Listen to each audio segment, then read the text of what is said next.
Nigel Farage has warned that our country is in danger after over 1,000 migrants made the dangerous journey across the English Channel in a single day, setting a new record for illegal crossings. The warm weather on Saturday contributed to this surge, surpassing the previous record of 825 crossings earlier this month. This alarming statistic indicates that 14,600 individuals have been smuggled across the Channel so far in 2025, representing a 30% increase compared to the same time last year.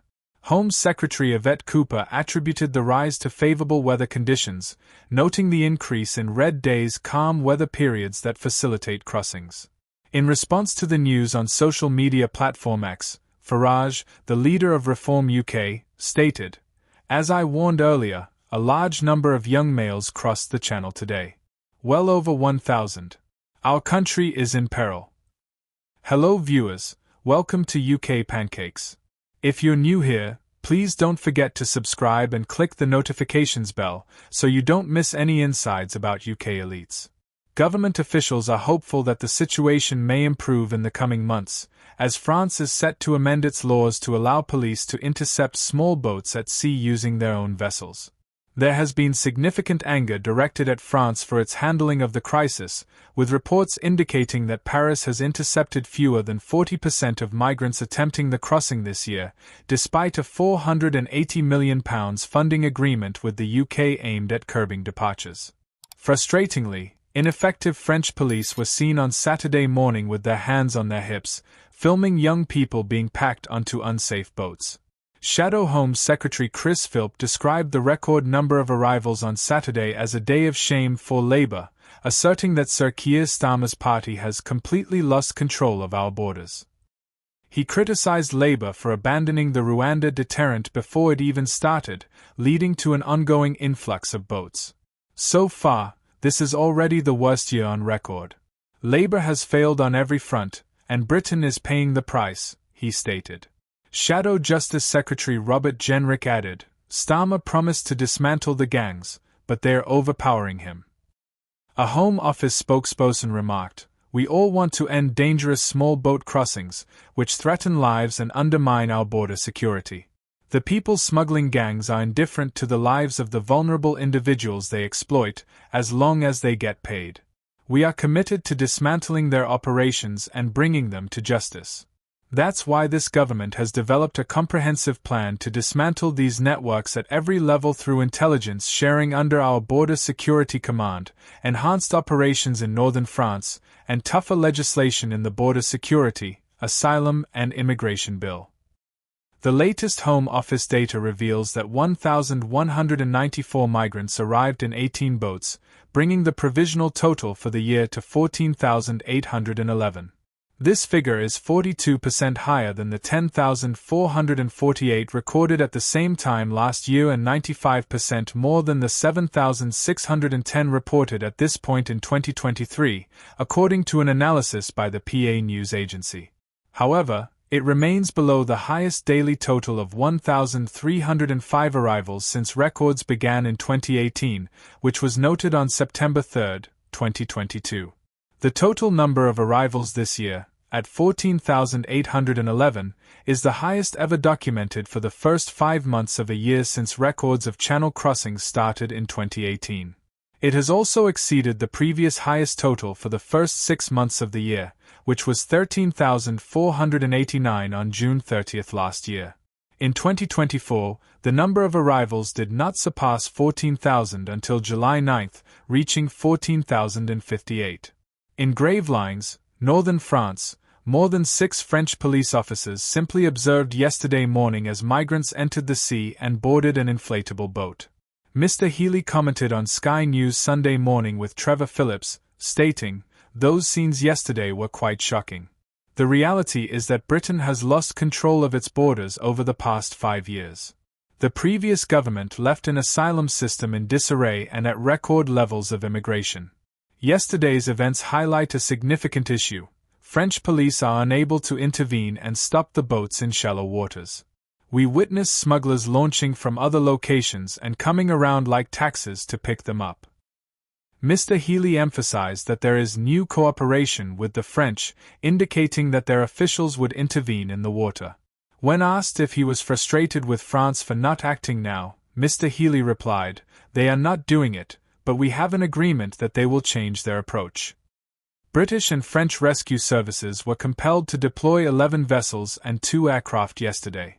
At one point, the Coast Guard even appealed for fishing boats to help a yacht and kayaks in distress because all lifeboats and border force vessels were occupied with rescuing migrants.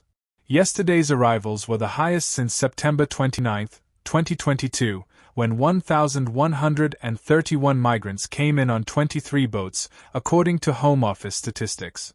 The record for arrivals stands at 1,305, set on September 3, 2022.